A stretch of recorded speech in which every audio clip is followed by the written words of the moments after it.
Hello everyone, study with us में आपका एक बार फिर से स्वागत है। और आज हम रिसर्च एप्टीट्यूड से रिलेटेड एमसीक्यू डिस्कस करने वाले हैं। और ये जितने भी क्वेश्चन हैं ये सारे के सारे प्रीवियस क्वेश्चन हैं। ठीक है, हर एक क्वेश्चन के नीचे जो है आप देख सकते हैं डेट लिखी हुई है कि कौन सा क्वेश्चन कब पूछा गया है। तो इस तरह की वीडियो अगर आपको पसंद आती हो तो लाइक ज़रूर करें, और चैनल को सब्सक्राइब नहीं किया तो ज़रूर कर लें, ताकि ऐसी ही रिवीजन वीडियोज़ आपको मिलते रहे। तो चलिए शुरू करते हैं। तो पहले सवाल में यहाँ पर कुछ शोध की विधियाँ दे रखी हैं और दूसरी तरफ दे रखी हैं इनकी विशेषताएं। ठीक है, तो हमें इसको करना है मिलान। तो देखिए, प्रयोगात्मक विधि का संबंध जो है वो है नियंत्रण के माध्यम से कारण और प्रभाव का निर्धारण। कार्योत्तर विधि का जो संबंध है वो है प्रेषित प्रभावों से कारण परक कारकों का पता लगाना। ठीक है, तो हम ये कह सकते हैं, ये है चौथा, ये है पांचवा। ऐतिहासिक विधि जो है ये होती है पूर्व घटित घटनाओं के स्वरूप को मुख्य और गौण स्रोतों के माध्यम से स्थापित करना। जबकि निर्जातीय विधि जो होती है ये होती है साझाकृत व्यवहारों के स्वरूप का अध्ययन करना। ठीक है, तो सही आंसर हमारा कौन सा हो जाएगा? चौथा, पांचवा, तीसरा, दूसरा, तीसरा। सही आंसर है ऑप्शन नंबर ए। ठीक है, चौथा, पांचवा, दूसरा और तीसरा। नेक्स्ट क्वेश्चन है शोध के, अब देखिए ये क्वेश्चन जो है ये पूछा गया है, ये भी दिसंबर 2018 में पूछा गया सवाल है। तो शोध के उन चरणों, ठीक है ना, चरणों सोपानों की पहचान कीजिए जिसमें नैतिक निहितार्थों का मुद्दा प्रासंगिक होता है। दिए गए कूट में से अपना उत्तर चुनिए। ठीक है, तो इसमें हमें बताना है कि कौन सा जो सोपान है या चरण है जो कि इसमें प्रासंगिक है। तो सही आंसर हो जाएगा इसका ऑप्शन नंबर बी, तीसरा, चौथा और छठा। ठीक है, तीसरा, चौथा और छठा, यानी कि शोध उपकरणों के उपयोग के माध्यम से प्रदत्तों का संकलन, और उसके बाद प्रदत्त विश्लेषण, सॉरी चौथा नहीं पांचवा रहेगा इसमें। ठीक है, प्रदत्त विश्लेषण और पद्धति, प्रयुक्त पद्धति, और छठा निष्कर्षों परिणामों की प्रतिवेदना पद्धति। ठीक है, तीसरा, पांचवा और छठा। नेक्स्ट क्वेश्चन है, नीचे दिए गए दो समुच्चय में से, अच्छा इसमें भी हमें मिलान करना है। ठीक है, मिलान करना है, और यहाँ पर बिल्कुल उसी प्रकार के ऑप्शन जो हैं वो दिए गए हैं। ठीक है, तो हम एक तरफ है यहाँ पर इसमें दे रखा है प्रस्तुतिकरण का प्रारूप और विशिष्ट स्वरूप इसमें दिया गया है। ठीक है, तो चलिए मिलान करते हैं इसका। इसके ऑप्शन देख लिया जाए तो सही जो है इसका, देखिए अब यहाँ पर दे रखा है शोध प्रबंध, लघु शोध प्रबंध। ठीक है, तो इसका संबंध जो होता है ये होता है व्यवस्थित एवं निर्धारित प्रारूप से। ठीक है, और जबकि जो शोध पत्र होता है ये होता है कृत शोध की संक्षिप्तिका पर आधारित प्रस्तुतिकरण। ठीक है, और उसके बाद कार्यशाला जो है इसका संबंध है सामूहिक या कहें कि समूह आधारित विमर्श जो विनिर्देशित होता है। ठीक है, जबकि जो संगोष्ठी होती है, सेमिनार जो होता है ये होता है विशिष्ट प्रकरणों पर आधारित विमर्श चर्चाएं। ठीक है, तो सही आंसर है ऑप्शन नंबर डी है इसका। ठीक है, option number D. Next question की ओर चलते हैं। इसमें दे रखा है अपना शोध प्रबंध लिखते समय एक शोधार्थी सांख्यिकी तकनीकों के अनुप्रयोग का तर्काधार नहीं बताता है। इसे निम्न किसके या निम्न में किसका उत्तम उदाहरण माना जाएगा? तो इसका सही आंसर है ऑप्शन नंबर बी, भूल से हुई त्रुटि। ठीक है, भूल से हुई त्रुटि। नेक्स्ट क्वेश्चन है, किस प्रकार के शोध में शोध के चरणों को चक्रीय होना चाहिए? ठीक है, चक्रीय होना चाहिए, तो ये होना चाहिए क्रियात्मक शोध में। ऑप्शन नंबर बी जो है इसका करेक्ट आंसर है, क्रियात्मक शोध में। नेक्स्ट क्वेश्चन है, एक शोधार्थी किसी जिले में विद्यालय को बीच में छोड़ देने वाले छात्रों की दर पर अभिभावकों की सामाजिक आर्थिक स्थिति के प्रभाव का अध्ययन करने की योजना बनाता है। यह किस प्रकार का शोध होगा?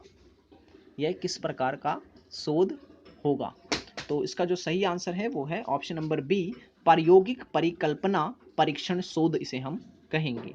ठीक है, नेक्स्ट क्वेश्चन है, नीचे कुछ प्रमुख पद दिए गए हैं, उनकी पहचान करें जो गुणात्मक शोध प्रतिमान को प्रदर्शित करते हैं।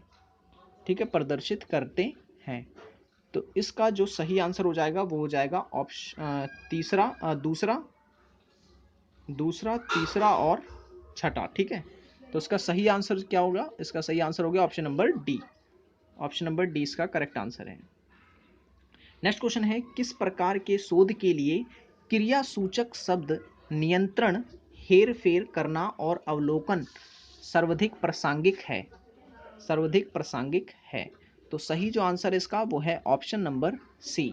ऑप्शन नंबर सी, प्रायोगिक शोध। ठीक है, प्रायोगिक शोध में।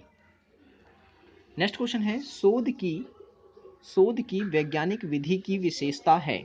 शोध की वैज्ञानिक विधि की विशेषता है, तो कौन सी है? तो सही आंसर है इसका, ठीक है ना, यहाँ पर सभी विशेषताएं दे रखी हैं, तो इसमें हो जाएगा पहला, दूसरा, सुव्यवस्थित यानी तीसरा और छठा भविष्य सूचक। ऑप्शन नंबर डी इसका करेक्ट आंसर है।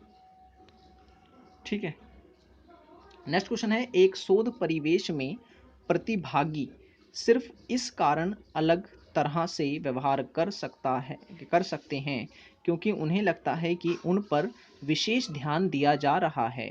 व्यवहार की बजाय विशेष ध्यान के प्रति उपचारित समूह का यह बर्ताव क्या कहलाता है? तो ये कहलाता है हॉथॉर्न प्रभाव।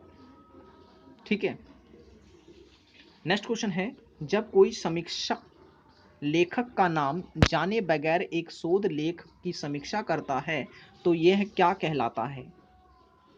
तो ये कहलाता है अप्रकट समीक्षा। ठीक है ना, अप्रकट समीक्षा।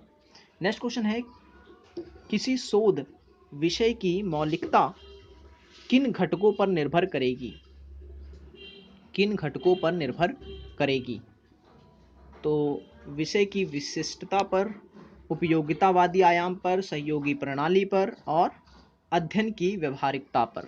तो सही आंसर ऑप्शन नंबर ए है इसका।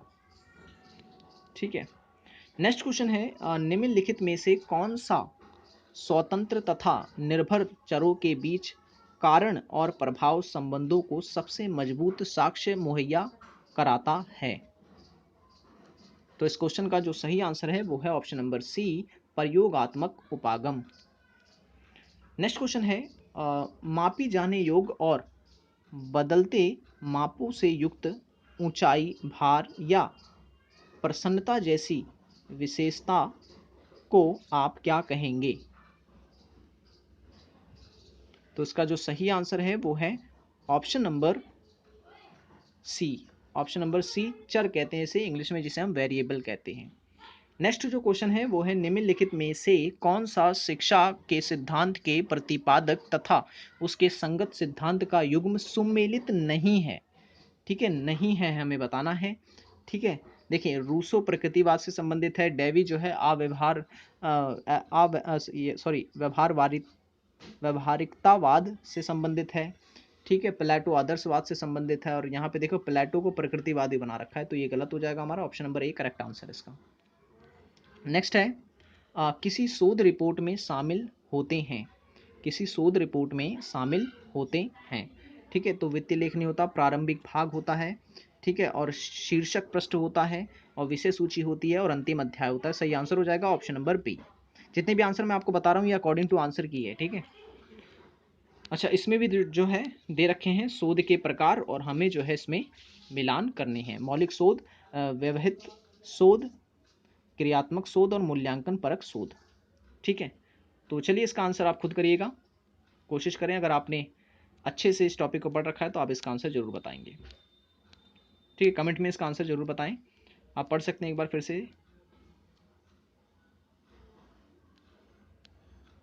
ठीक है, अब इसमें देखें, अब ये क्वेश्चन जो है ये भी पूछा जाता है। ठीक है, क्रियाकलापों के निम्नलिखित समुच्चयों में कौन सा समुच्चय क्रियात्मक शोध रणनीति की चक्रीय प्रकृति को इंगित करता है? ठीक है, क्रम अगर आपको अच्छे से याद है इसका तो आप इजीली इसका आंसर दे सकते हैं। तो इसका सही जो आंसर है वो है ऑप्शन नंबर डी।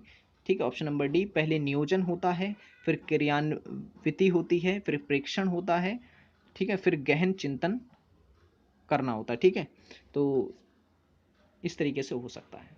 तो आज की वीडियो में इतना ही। ठीक है, आगे क्वेश्चन हम आगे डिस्कस करेंगे।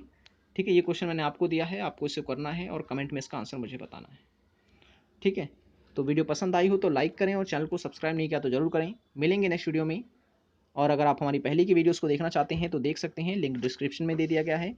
हमारी एक प्लेलिस्ट है NTA-NET पेपर 1 के नाम से, जहां आपको सभी टॉपिक पर वीडियोस मिल जाएंगी। Thanks for watching this video.